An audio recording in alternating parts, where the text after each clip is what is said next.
right, inshallah. Bismillah, alhamdulillah, salatu salam ala rasulillah, wa ala alihi wa ashabihi ajma'in.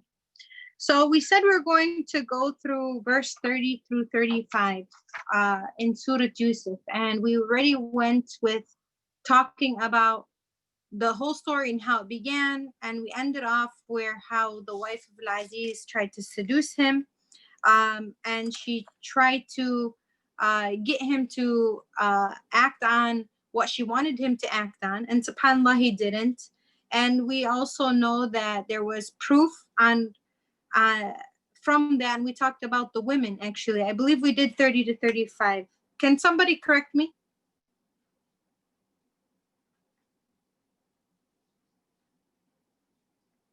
Ladies? I'm not sure. Oh, I'm on mute. Sorry. I think we may have done 30 to 35 because I had some notes. I had the surahs written down with some notes. Yeah, now we're in the chapter 7, I think 36 to 42, right? I think so, yeah.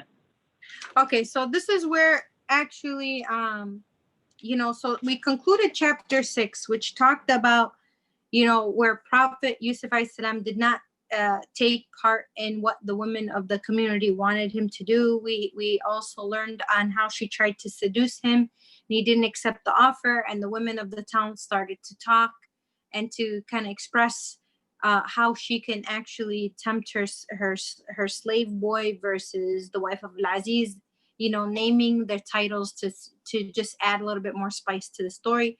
But behind that, they really just wanted to see Yusuf and to kind of experience firsthand what everybody was talking about. So subhanAllah, she did. She invited all these women to her home. She gave them fruits and she gave them knives. And we know that right when Yusuf was called to come in, as they were looking at him, they were actually in awe of him, so much so that they even cut themselves without realizing they were even cutting their hands.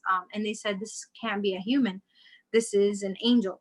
So some reflections that, we ended off on in chapter 6 was we should definitely choose the creator over creation. And, Yusuf salam, he did that. He chose the creator over the creation. He did not let that affect him at all. He didn't fall for those desires, even though he even asked Allah subhanahu wa ta'ala that if you don't help me or protect me or find me an outlet, I may fall into what they're calling me to do. So subhanAllah, like he knew that he needed Allah subhanahu wa ta'ala. He turned to Allah subhanahu wa ta'ala, and Allah subhanahu wa ta'ala gave him what he needed. He needed that help, and he took him out of that.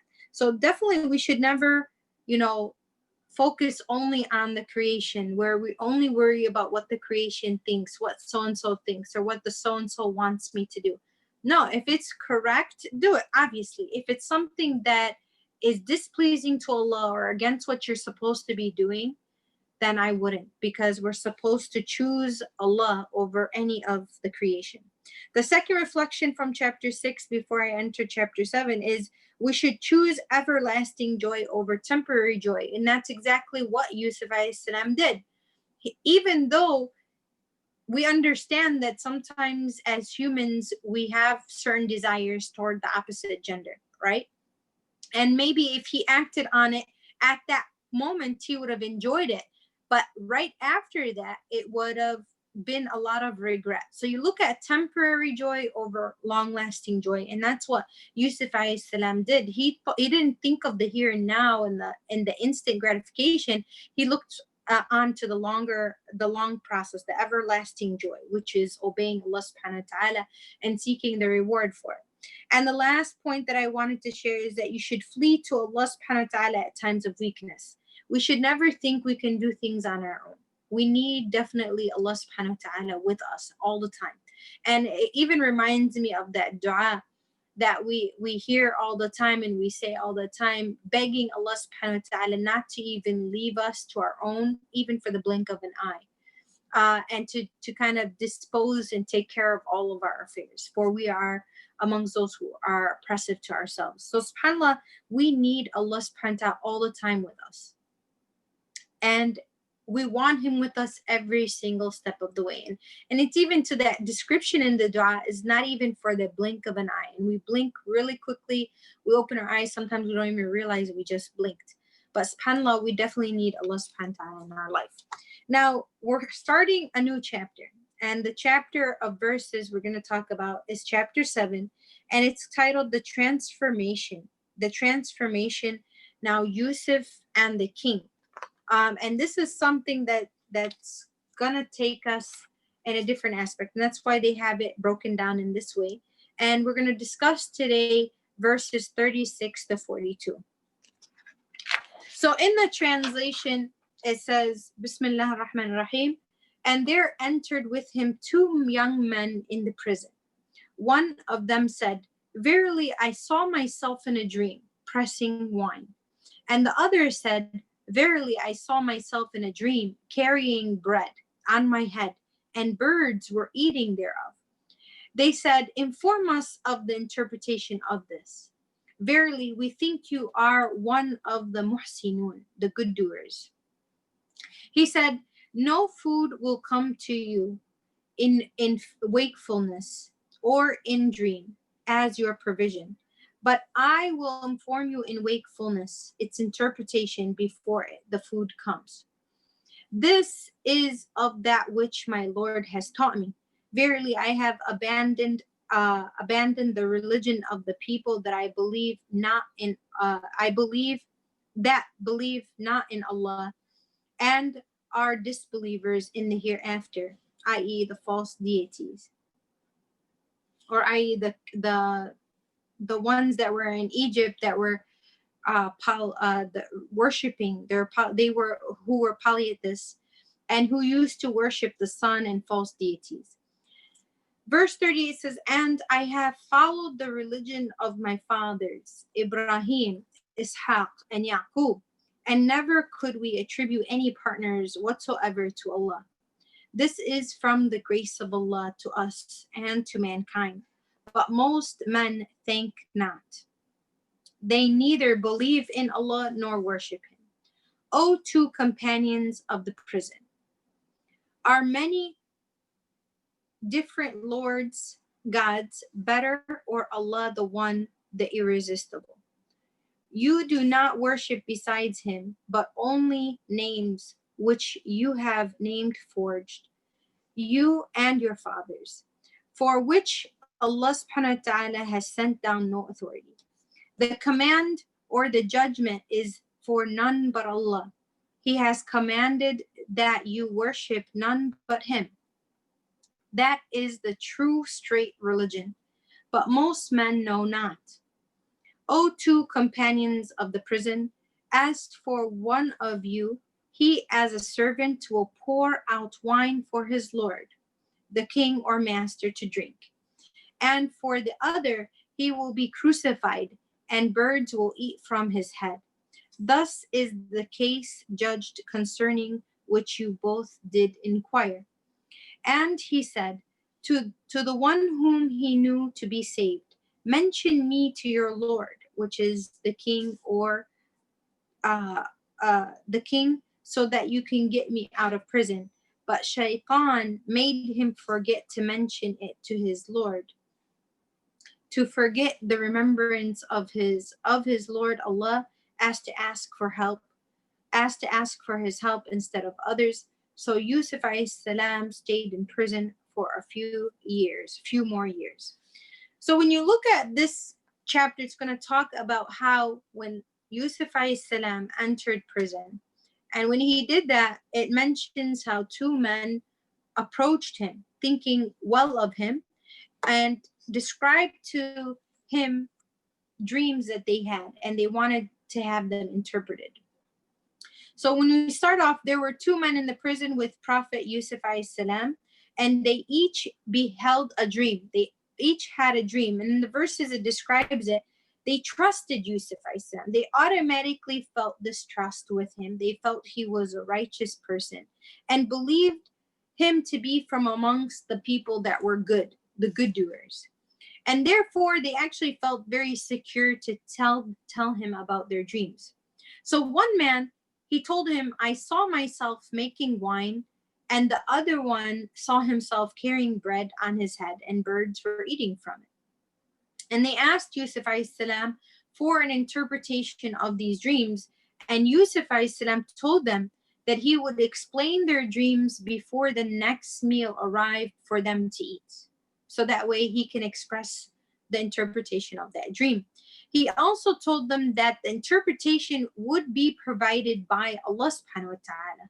He didn't take credit for himself. And yes, that was a skill that Yusuf salam was given to interpret dreams, but he made sure to inform them that if he were able to interpret those dreams, it was through the will of Allah subhanahu wa ta'ala. It was from what Allah subhanahu wa ta'ala provided him with.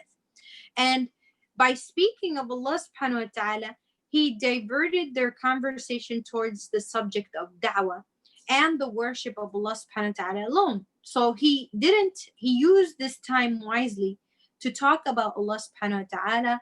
He also used it to talk about Allah's oneness versus, what people were doing at that time, worshiping more than one God or the sun or etc. in the time at that time in Egypt. So he used this time to give good da'wah, and that's something that we should learn from, is that when we're approached and people think well of us, obviously through our appearance and through our etiquettes and our mannerisms, that we should utilize any opportunity we can to give da'wah, and give da'wah in a healthy, proper way. So we see through this that when a person has iman, he calls to Islam no matter what the circumstance. And let me just touch on this real quick, that a lot of people think that I have to give da'wah, I have to tell people about Islam.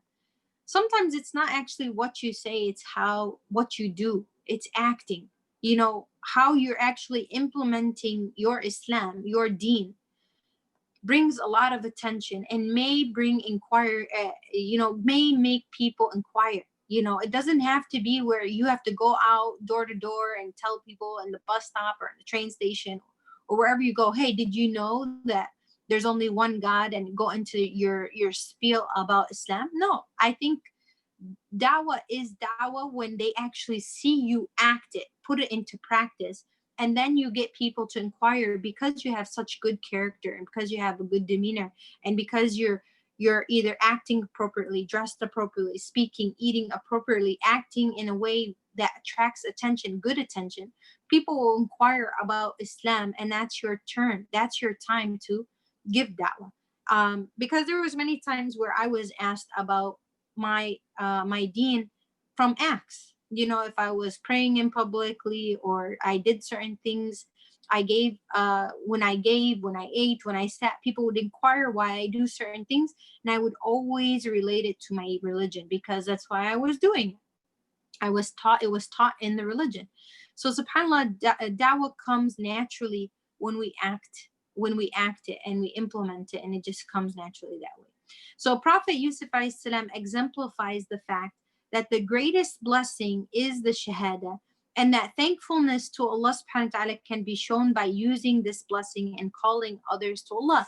Now here is a prophet of Allah, and you have Yusuf salam saying the best thing God can give us is faith, right?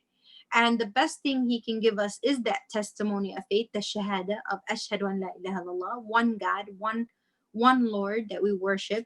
And he's saying that we should be thankful to Allah subhanahu wa ta'ala, and we should show that blessing, that we're pleased with that blessing by doing da'wah. Because obviously if we're proud to be Muslims, we're proud to talk about it. We're proud to invite people to it. If we're not proud and we shy away from it and we're maybe ignorant on a lot of the aspects of religion, we're not going to want to talk about it, and we're not going to want people to even ask us about it because we're going to feel vulnerable when we don't know the answer to the question. So when Allah subhanahu wa ta'ala revealed the first ayah, he commanded us to recite in the name of your Lord who created us, thereby showing that the greatest blessing we have is La ilaha illallah. It is. And it's important, the importance of being grateful for all our blessings is one thing, and then knowing that the greatest of all blessings is to be Muslim, is to actually believe in the oneness of Allah, and to know our beloved Prophet Muhammad ﷺ. This is an ultimate blessing that many people take for granted, and above all other blessings. But we should be definitely grateful for any and all blessings that Allah subhanahu wa ta'ala gives us. So thankfulness to Allah subhanahu wa ta'ala for any blessing that we have been granted will result in Allah subhanahu wa ta'ala increasing that blessing for us, because we know that when we are grateful, Allah then increases us. He increases it. And this is how generous Allah subhanahu wa ta'ala is that when we are given something and we recognize that it's given to us by Allah, and we do well with it because we're saying that we're grateful for, and showing gratitude is really utilizing that blessing in a good way, pleasing Allah subhanahu wa ta'ala, Allah will increase us in that, whatever it is, okay? Whatever blessing it is, and we show that gratitude, we work that gratitude, and we please Allah subhanahu wa ta'ala with that He blessed us with, Allah then will increase us. So therefore, show thankfulness by calling others to the path of Allah subhanahu wa ta'ala as prescribed. Now, in calling these men to Islam, Yusuf salam speaks to them in a manner that they will understand.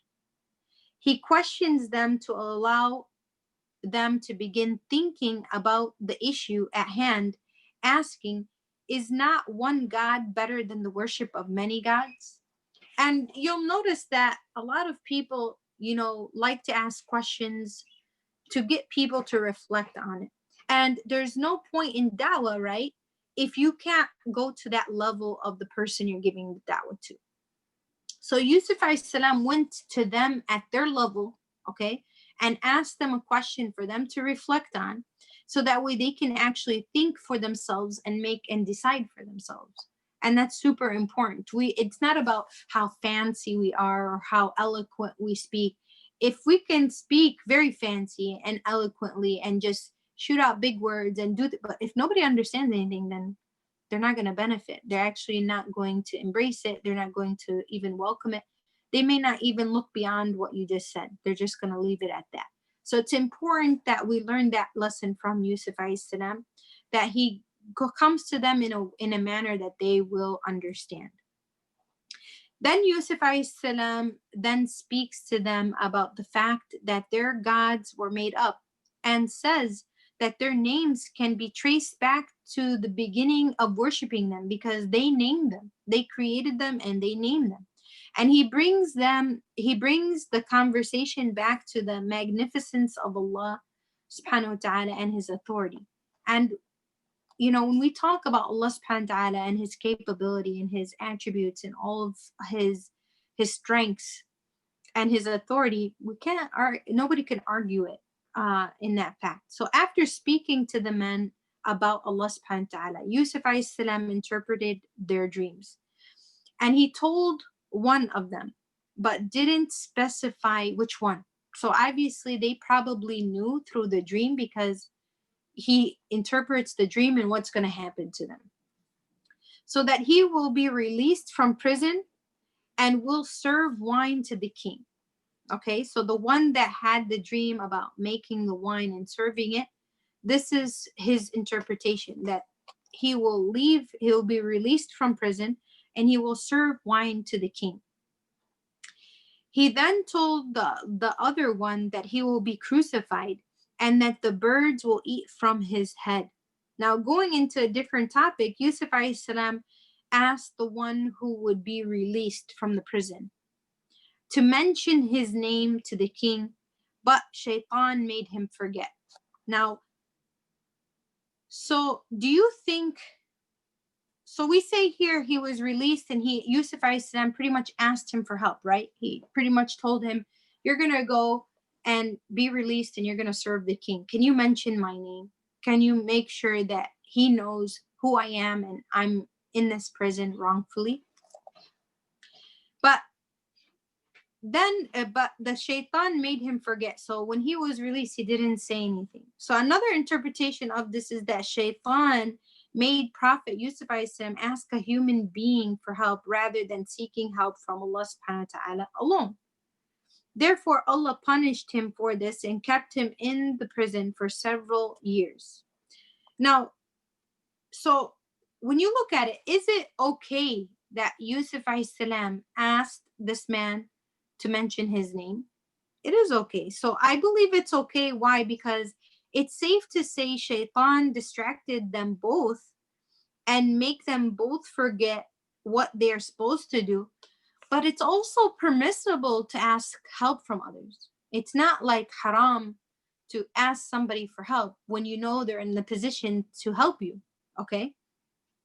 So when you look at this, the first interpretation is the stronger opinion, because asking someone for help is permissible in order to use every means possible. You don't have to, you can ask Allah subhanahu wa ta'ala for help and make dua, and as Yusuf salam did. But he also utilized what every mean possible. So when he knew this man was going to be released, he asked his help by mentioning his name. It is not permissible to ask people for assistance with things that only Allah subhanahu wa ta'ala is capable of. But it is permissible to ask others for help with worldly things, and there's nothing wrong with that. We're here to help each other, but know that obviously we turn to Allah asking Him for assistance to open those ways. But how He opens those ways and who He utilizes, it's up to Him who He chooses to aid us. But can we go to each other and ask each other for assistance? Yes, that's totally permissible. So some scholars state that Yusuf salam stayed in prison for 7 to 8 years. 7 to 8 years after this incident, subhanAllah. And it's just unique that he was patient throughout the whole way. And we know that he chose that. He'd rather be in prison than to fall into desires or to fall for what the women of the community or the wife of the Aziz was asking him to do, which is to commit adultery and to be with them in a sinful way. Now, looking at a side note, one of the fitnas of shaitan is that he causes us to forget. He distracts us to forget. He does this in particular when we're praying, okay? And this is something that everybody probably could attest to, that you'll be looking for something, or you'll forget something, or you forget to mention something, and you forget, oh, I need to do this, that, or the other thing. And then all of a sudden you say Allahu Akbar, and you're starting your prayer, and all of a sudden you remember what you forgot. Or you remember you have to do something. And then what happens when you're remembering this in your prayer? What do? You tend to rush the prayer, or you forget things in your prayer, which makes your prayer incomplete, or maybe may not be accepted, subhanAllah. So this is why Allah subhanahu wa ta'ala has granted us the mercy of making sujood for forgetfulness. So when we actually do sajdat as-sahw, when we forget, so say for example we forgot a movement, if we went from ruku' all the way to sujood, we didn't do the Sami Allahu liman hamida, or when we did the second rak'ah, we got up for the third rak'ah, we forgot to do the tahiyyat, or something like that, where you forgot something in the prayer, or you forgot to say something in the prayer. And that's why Allah subhanahu wa ta'ala granted us that sajda of forgetfulness when we actually forget. So to show shaitan that causing us to forget during the prayer will only cause us to make an extra sujood to Allah subhanahu wa ta'ala. So yes, Allah subhanahu wa ta'ala has allowed shaitan to be on this earth with us in this dunya to do whatever he pleases to try to distract us or turn us away. But every time we know that Allah subhanahu wa ta'ala said, when shaitan told them, I will come to them from the front of them and behind them and their right and their left, and you'll see you're going to find that most of them are ungrateful. Allah subhanahu wa ta'ala really responded to him in a way saying, you can do that, but as long as my servant turns to me and requests me to forgive them, I will surely forgive them. So yes, he's challenged us with him, right? And he obviously tells us and warns us about shaitan throughout the whole Quran, as he is our enemy. And he is that's his whole goal, is to make us amongst those who reside in hellfire like he will. But he's given us that if we turn to Allah and we repent to Allah and we admit our vulnerabilities and weaknesses, that He will accept from us. Like as He's a distraction in our salah, Allah subhanahu wa ta'ala is telling shaitan, fine, you can go ahead and try to even get them to forget, but I've taught them to do an extra sujood for that forgiveness. So if you want to go ahead, do it, but they're going to actually end up prostrating more. So subhanAllah, it's very unique in nature. So if you are unsure how many rak'at you have prayed, base the rest of your prayer on the lesser of the two. If you forget during the prayer, do sujood before the salam. So if you forget during the prayer and you complete it and you do the sajdat sahu before you make the salam. So if you forget for a moment and then remember again, so after, do sujood after the salam. So if you remember as you're making azkar or something that you forgot a rak'ah or you forgot a movement, you can just that short period of time you can make the sujood after the salam. You don't have to make sure that it's in this before you make the salam. And if you find that you often forget things, okay, keep Allah subhanahu wa ta'ala constantly in your mind and you will find that you will not forget as much. SubhanAllah, the more we're distracted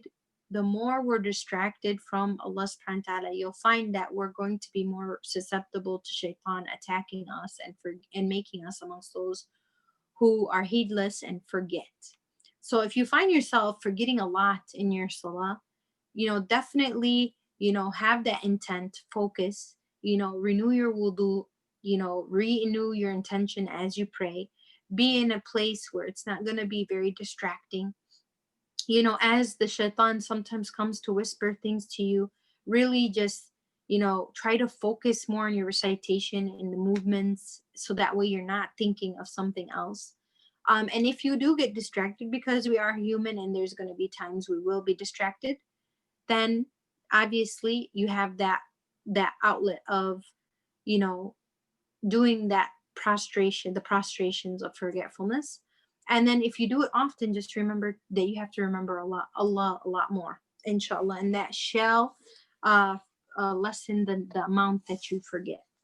I'm going to conclude here because next time we're going to go over 43 to 49, inshallah, and we'll go from there. But I just wanted to say, I ask Allah subhanahu wa ta'ala that He makes us amongst those who learn from the Quran. He makes us amongst those who gain beneficial knowledge, and He increases us in knowledge, and He makes us amongst the wise. We ask Allah subhanahu wa ta'ala to really hold us firm and steadfast to its religion and never allow us to deviate away from this path. We ask Allah subhanahu wa ta'ala to make us amongst those who read the Quran, who implement the Quran, who study and learn from the Quran, and definitely work on memorizing the Quran. And we ask Allah subhanahu wa ta'ala to beautify our character as He's beautified the character of the Prophet Muhammad sallallahu with the Quran. We ask Allah subhanahu wa ta'ala to grant us goodness in this world and the next, and success in this world and the next, and protect us from the consequences of our sins. We ask Allah subhanahu wa ta'ala to forgive us all of our major and minor sins, the ones that we are aware of and the ones we are not aware of, the ones that we are doing publicly and the ones that we're doing privately. We ask Allah subhanahu wa ta'ala to grace us and to elevate us and to purify us and to forgive us completely, and keep us amongst those that are protected from the punishment of the fire and are shaded on the day of resurrection when there is no shade but His shade. And we are honored enough to be besides the Prophet Muhammad sallallahu and enter paradise with him. Allahumma salli ala Sayyidina Muhammad wa ala alihi wa sahbihi ajma'in.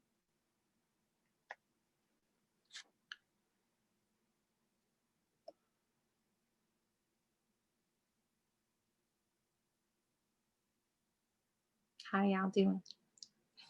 Smile. All right, any questions? Or is this done for life? I had a quick question, but it was about last week. Okay, go ahead. This is just sort of random, but not really. Was the wife of El Aziz, was her name Zuleika? What is it? I don't know. In the tafsir, it doesn't say her name with me here. Okay, I was just curious. I read something else.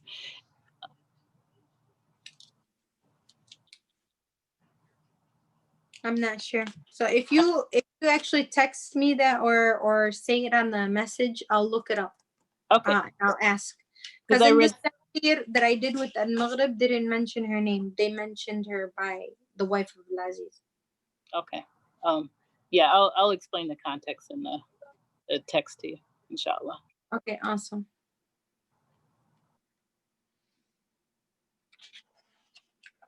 Anybody else?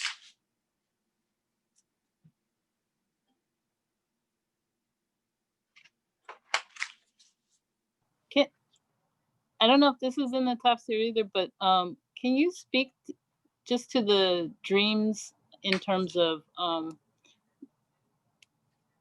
guess this was a question from my daughter, because before, there were a lot in Islam of people who would interpret dreams, and there's different kinds, and we talked about the prophet, but I don't know about nowadays. Do you have any thoughts? To be honest, I'm not an expert in dreams, but I did attend a session with Sheikh Walid Bazouni where he did like a 4-hour session about dreams. And he did mention that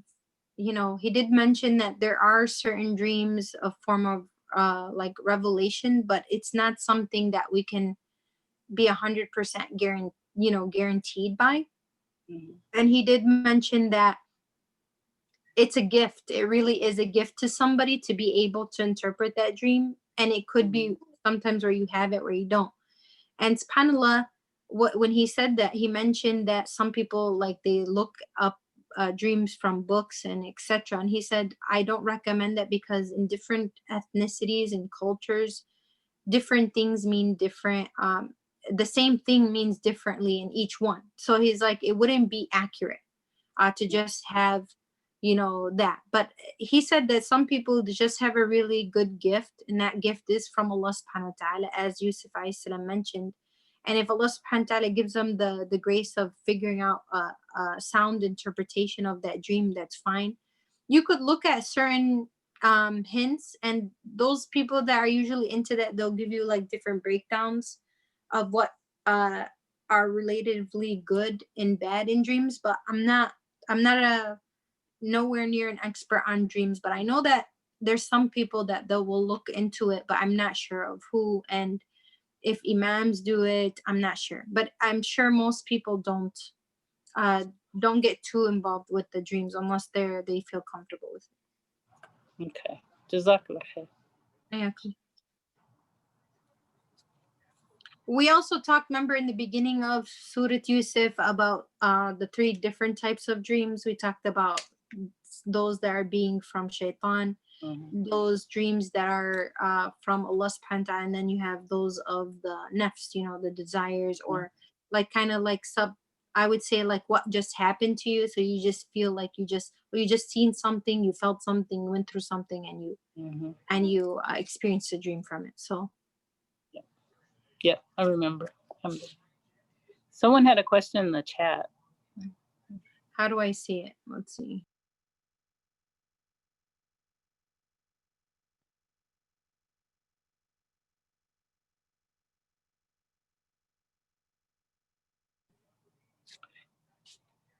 They said, is istikhara, should we wait to see, salam, is istikhara, should we wait to see something in dreams?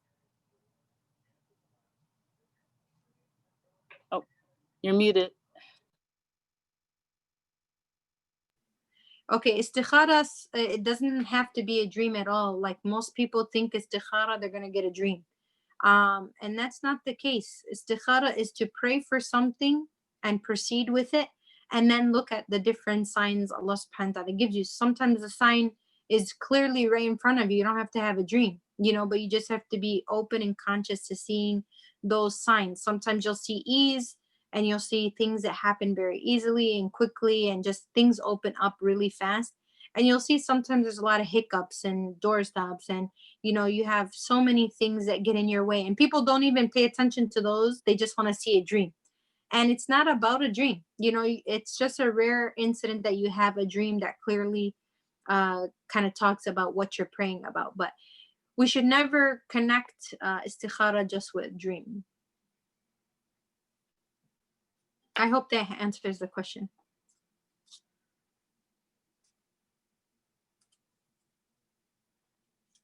Anything else?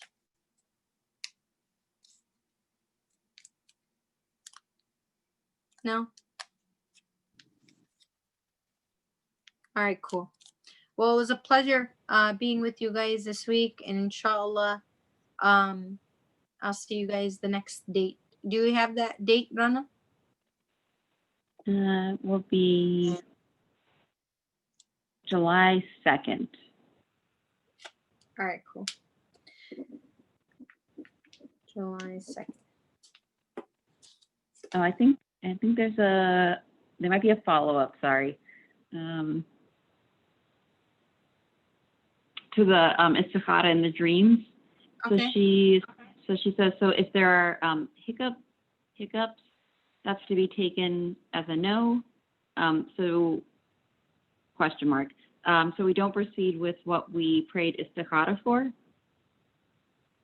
No, you would keep proceeding until you have enough kind of like signs that's telling you to back off. So if you have a lot, some of them are very major signs. So like they'll give you certain hardships, certain things will tell you don't proceed. But sometimes because we're attached to something with our heart, even though we see those red signs, we don't pay any attention to them because we really want this specific thing. So an istikhara is like you're praying that Allah subhanahu wa ta'ala helps you, guides you through the way, and tells you if this is good for you, then to bring you closer to it, and if it's bad for you, to kind of pull you away from it without any hardships. But if we are praying istikhara with one thing in mind more than the other, we're gonna always try to favor the thing that we want. So even if we do see those red flags, we're going to always think it's not a red flag. You kind of understand what I'm saying? So when we pray, we shouldn't have one specific decision in mind. We're ready and willing to accept either way.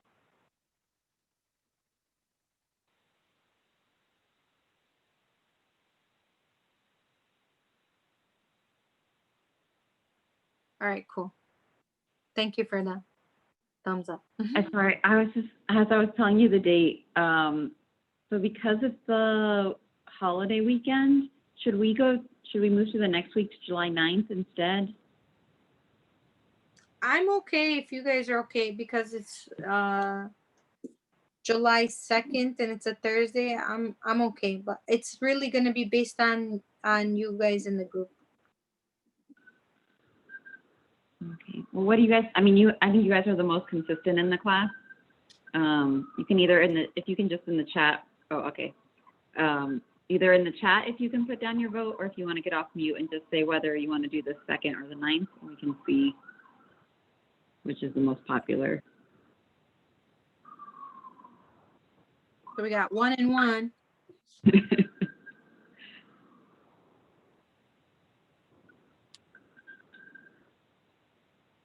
2 and 1.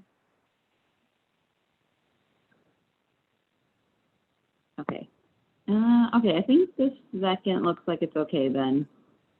2nd is good. Okay, so we'll stick with July 2nd. All right, cool. I'm fine with that. That way we can keep the every other week consistent.